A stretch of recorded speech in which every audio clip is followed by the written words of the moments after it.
सभी पत्रकार बंधुओं को नमस्कार।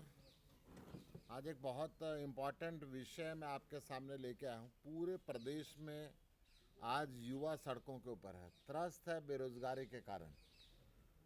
पूरे प्रदेश में आज हर घर के अंदर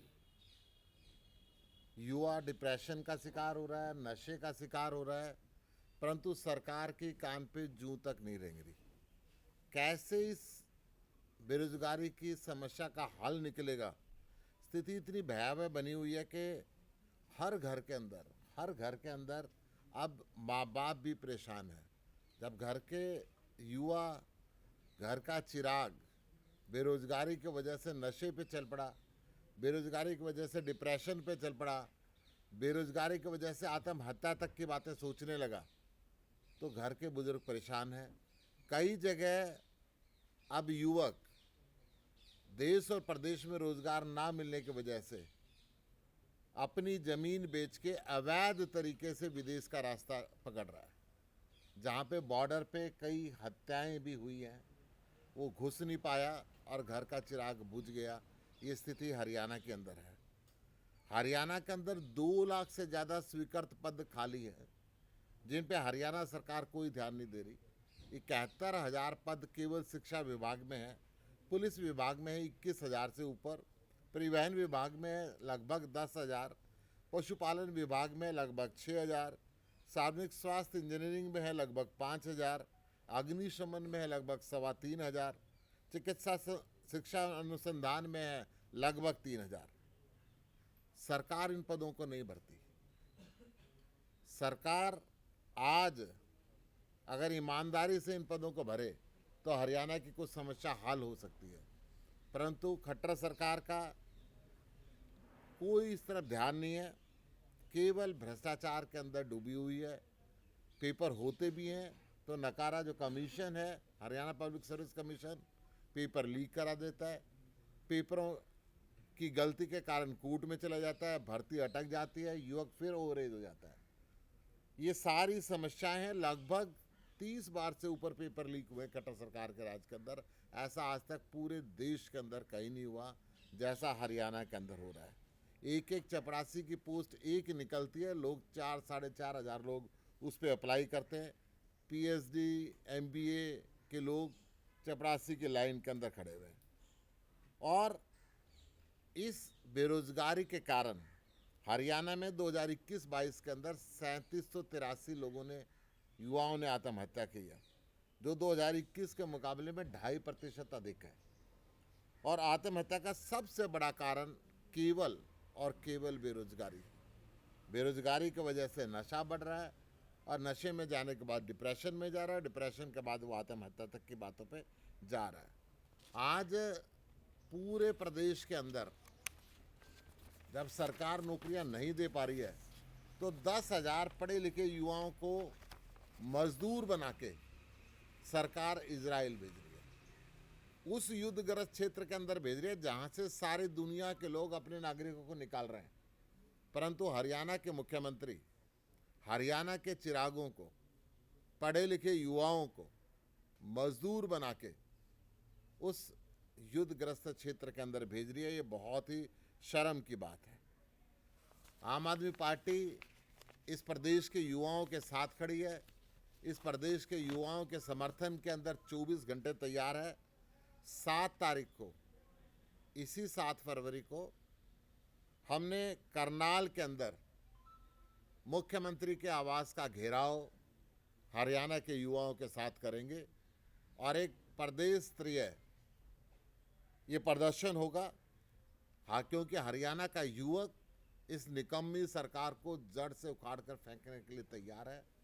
उन युवकों के साथ आम आदमी पार्टी के सभी प्रदेश स्तर के पदाधिकारी और पूरे प्रदेश से युवक आकर मुख्यमंत्री के आवास का घेराव करेंगे और रोजगार देने की मांग करेंगे। मेरे साथ में हमारे प्रदेश के उपाध्यक्ष बीके कौशिक जी हैं, संगठन मंत्री आदर्शपाल जी हैं, हमारे जींद के जिला अध्यक्ष ढांडा जी हैं। कुछ आप बोलना चाहेंगे? सर, मैं तो केवल इतना कहना चाहूँगा कि 2019 के अंदर जब सरकार बनी तो भाजपा की केवल 40 सीटें आई थी और जजपा के साथ एक अनैतिक गठबंधन करके सरकार बनाई गई। तो जजपा ने एक बात कही थी कि जो हरियाणा में जो लोग लगेंगे वो 75% जो हैं हरियाणा के होंगे। आश्चर्यजनक बात यह है, गौरतलब कि आज हरियाणा के अंदर डोमिसाइल देने की ज़रूरत नहीं है। आप सबको ज्ञात होगा कि डोमिसाइल के स्थान पर एफिडेविट कर दिया, सिंपल एफिडेविट दो और हरियाणा का नागरिक बन सकता है। तो इससे क्या है कि बाहर के लोग, पीछे सर ने बताया था एक प्रेस कॉन्फ्रेंस में कि जो लगते हैं वो बाहर के लोग ज़्यादा लगते हैं, हरियाणा के कम लगते हैं। तो इनका जो नारा था वो 75% हरियाणा के लोग लगेंगे, वो भी झूठा था, एक जुमलेबाजी थी। और कहीं ना कहीं मैं तो ये भी कहना चाहूँगा कि जब सरकार बनी 2 लाख प्रति वर्ष रोजगार देंगे, वो कहाँ है? आज 25 लाख जो युवा हैं सड़कों पे है, सर ने बताया, और उनमें से 18 लाख समथिंग जो हैं वो बिफोर ग्रेजुएट हैं और ग्रेजुएट और पोस्ट ग्रेजुएट लगभग 6 लाख समथिंग हैं। तो इसका अर्थ ये है कि हर तीसरा युवा जो है बेरोजगार है और बेरोजगारी के आलम में पूरे क्षेत्र के अंदर त्राहिमाम है। आदर्श पाल जी। मैं आपका ध्यान आकर्षित करने के लिए कौशल विकास के नाम से एक निगम बनाया गया। मैं पूछना चाहता हूँ 18,000 रुपये में क्या एक परिवार चला सकता है? कोई स्थायी नौकरी ना दे के कौशल विकास के नाम पे युवाओं को ठगा जा रहा है चारों तरफ, और इतना बुरा हाल है उस कौशल विकास का।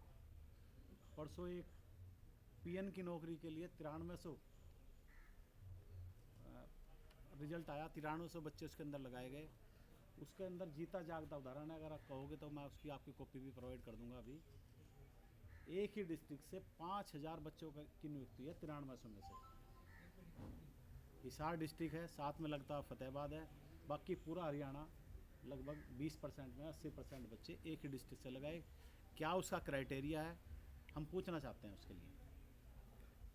तो चारों तरफ ये बेरोजगारी का आलम है। अगर सरकार थोड़ी बहुत नौकरी देती है तो कौशल रोजगार निगम के माध्यम से, ताकि सरकार को पूरी तनख्वाह न देनी पड़े। जब अफसरों की भर्ती की बात आती है तो उसके अंदर बाहर के क्षेत्र के ज़्यादा लोग होते हैं, हरियाणा के लोग कम होते हैं। हरियाणा एग्रीकल्चर यूनिवर्सिटी के छात्रों ने प्रदर्शन किया कि आप जो एग्रीकल्चर डेवलपमेंट ऑफिसर लगा रहे हैं, ऐसा पेपर देते हैं कि हरियाणा के लोग उसको क्लियर ना कर पाएँ। पेपर लीक होता है, पेपर बार बार लोग इससे परेशान हैं। इस सब को लेके 7 फरवरी को जो राज्य स्तरीय हमारा प्रदर्शन होगा, हमारी पार्टी के सभी युवा साथी प्रदेश के युवकों के साथ मिलकर मनोहर लाल खट्टर जी के आवास का घेराव करनाल में करें।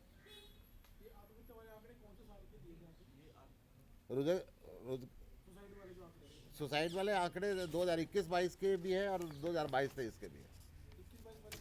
21-22 के अंदर से 2022-23 में 3783 लोगों ने आत्महत्या करी, जो 2020-21 से 2.5% ज़्यादा है प्रति 1 लाख।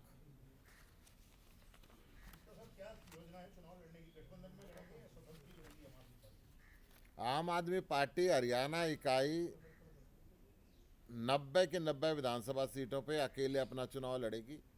जहाँ तक लोकसभा का है, वो गठबंधन की बातचीत इंडिया टीम से हमारी चल रही है। उसका फैसला राष्ट्रीय नेतृत्व करेगा कि अकेले लड़ेंगे या गठबंधन पे लड़ेंगे। भूपेंद्र सिंह हुड्डा कह रहे हैं कि हम सक्षम हैं सभी सीटों पर लड़ने के लिए और यहाँ कोई गठबंधन की जरूरत। पूरे देश में ऐसी कोई पार्टी नहीं है जो ये ना कहती हो हम सक्षम नहीं है, परंतु फैसला शायद भूपेंद्र सिंह जी के हाथ में नहीं है। फैसला उनके भी राष्ट्रीय नेतृत्व ने करना और हमारे भी राष्ट्रीय नेतृत्व ने। सर, आज चंडीगढ़ मेयर चुनाव मामले में सुप्रीम कोर्ट में सुनवाई होनी है, तो किस तरीके से देखते हैं सर? क्योंकि डेमोक्रेसी का मर्डर अगर कहीं देखना है तो भाजपा के शासन में हर जगह देखा जा सकता है। चंडीगढ़ के अंदर किस तरीके से लोकतंत्र की हत्या की। एक जो पीठासीन अधिकारी उन्होंने अपनी पार्टी का कार्यकर्ता बनाया, सबसे पहले उसने देखा कि बीजेपी हार रही है तो खुद को बीमार बना लिया। जब हाई कोर्ट ने कहा कि चुनाव की तारीख है, चुनाव पे आप इस तारीख पे चुनाव करना पड़ेगा, तो अपने पेन से ही निशान लगा के आम आदमी पार्टी की 8 वोटों को रिजेक्ट कर दिया। और सौभाग्य से वो कैमरा बंद होने से बच गया और वो सारी चीज़ें कैमरे में रिकॉर्ड हुई, पूरे देश ने उसको देखा है। आम आदमी पार्टी उसके लिए सुप्रीम कोर्ट गई है और सुप्रीम कोर्ट से हमें पूरा उम्मीद है कि वहाँ से न्याय मिलेगा। अशोक तंवर जी की जाने के बाद पार्टी को कितना नुकसान हुआ? कोई फर्क नहीं पड़ता। अभी जींद के अंदर रैली हुई थी, लाखों लोग आए थे। चंद लोग अशोक तंवर जी के साथ होते हैं, वो जहाँ जाते हैं वो साथ ही जाते हैं। 10-20 लोग हैं ऐसे। ये दिल्ली में सर जो प्रोटेस्ट करना चाह रहे थे, आपको नजरबंद कर लिया गया था। अब अगली क्या रणनीति रहेगी इस पूरे मामले में? ये चंडीगढ़ मेयर के चुनाव में धांधली, जो लोकतंत्र का मर्डर हुआ था, उसके खिलाफ बीजेपी हेडक्वार्टर को घेरने का हमने नोटिस दिया था, परंतु भारतीय जनता पार्टी की पुलिस ने दिल्ली के अंदर भी और हरियाणा के अंदर भी आम आदमी पार्टी के कार्यकर्ताओं को घर के अंदर नज़रबंद कर दिया था। जब मैंने कहा कि मैं नहीं रुकूंगा तो मुझे भी ज़बरदस्ती उठा के पुलिस स्टेशन लेके गए थे।